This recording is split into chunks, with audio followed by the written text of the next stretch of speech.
Listen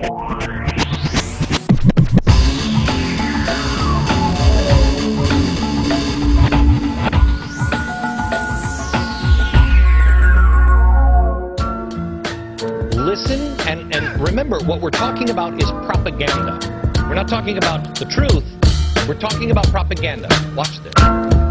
Good evening to you. Welcome to the news feed of rap news transmitting through on Juice Media. As you should be aware, the UN and its members hold a meeting in Copenhagen 7th December. A new committee, which a few have written is the most important diplomatic gathering in human history. The first was Earth Summit in '92. 17 years on, climate change still divides views. Is the crisis true? Is it definitely our fault? Former Vice President Al Gore. Howdy. Mr. Gore, there's a skeptic core vocally expressing the contention that your text is flawed. Listen, y'all, we can no longer sit on the wall. Our roller coaster is headed for a fall. The mission is still to reduce emissions that kill, but do we have the political will? We see on this still. No need to be clever to see that CO2 and world heat go together. It goes way off the tip. I need a crane to see the top, but if we don't stop a bit, we're headed straight for apocalypse. It's obvious. Okay, it's time to debate perspectives. This is Lord Monckton, the climate change skeptic. Lord Monckton, how do you do? Climate change. What are your views? My views? Well, I can explain.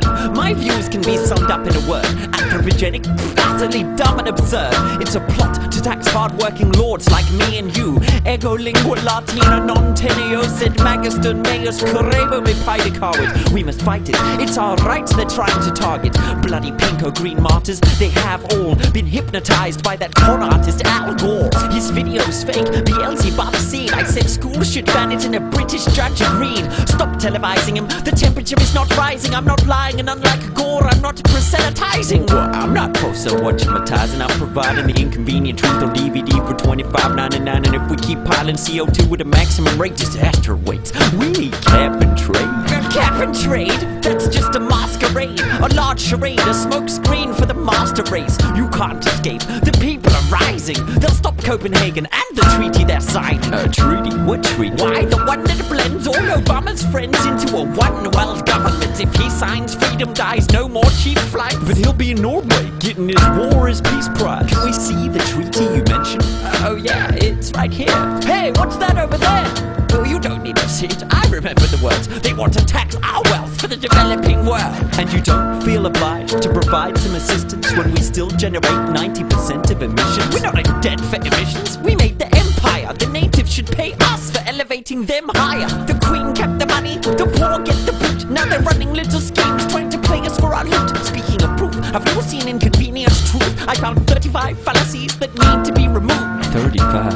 Maybe that's why the Academy liked it. Look, it ain't perfect, but it's backed by science. Backed by science, trying to attract high finance. Keep average guys blind and taxed by tyrants. Sure, Viscount, you care for average guys' crisis. Weeping in your castle as the black tide rises. And prices? The IPCC are Marxists, trapeze artists, bleeding the free market. We're the target. They'll keep us herded in corners. One currency, one government, a new world order. It's better than the corner. Let this fact just sink in. World, unite or face the sick mass extinction. A feedback cycle. Death of the Gulf Stream. We need clean coal or it's the end of the Holocene. That's just postulated. We've got to collate it. Secretly, these people want the earth depopulated. A communist dictatorship, a way station. Good Christians killed by UN troops and AIDS patients. You strain my patience. You're scaremongering. It's freedom they're plundering, and you're the scaremonger king. I got my Nobel Prize. I was nearly the president. And I share that prize for revealing this evidence. You got a pin melted down from a physics experiment. You're a pin melted down from a physics experiment. Lord Monckton, let me hear from you. Have any of your articles been peer-reviewed? Well, no, but the SPPI has published a few. The Science and Public Policy Institute. Their chief policy advisor happens to be who? Well, me, you. So you publish you.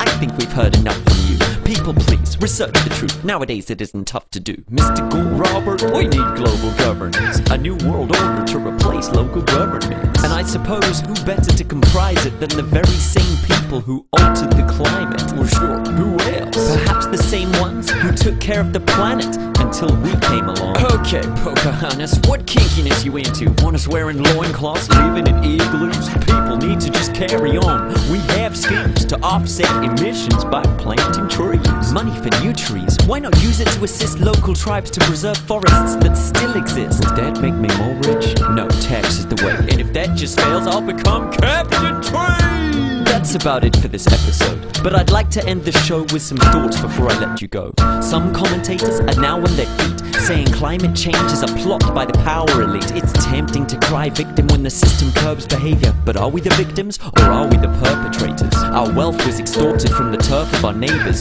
Never mind genocide and murder of nature. Can we return what we've taken in a dignified praxis, or keep complaining about paying high taxes? And as for the pilgrims to Copenhagen, hoping that token statements and hope can save them, can reparations and carbon trading hold at bay the payment for 2 centuries of global raping? If Arctic ice will be missed within 6 years, can we let these leaders just sit shifting deck chairs? And as we get scared, teetering on the tipping point, at what stage will we consult that missing voice? In April, an indigenous summit met in Anchorage, pledging knowledge to enable us to handle this. We have technology but lack philosophy. How's 60,000 years track record in ecology to give COP15 any kind of relevance? Shouldn't we invite the world's true environmentalists? Well, whatever's decided when Copenhagen arrives, I'm Robert Foster for Juice Media, saying goodnight.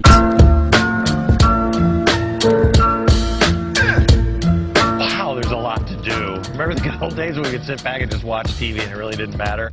Not anymore. Always hit the money.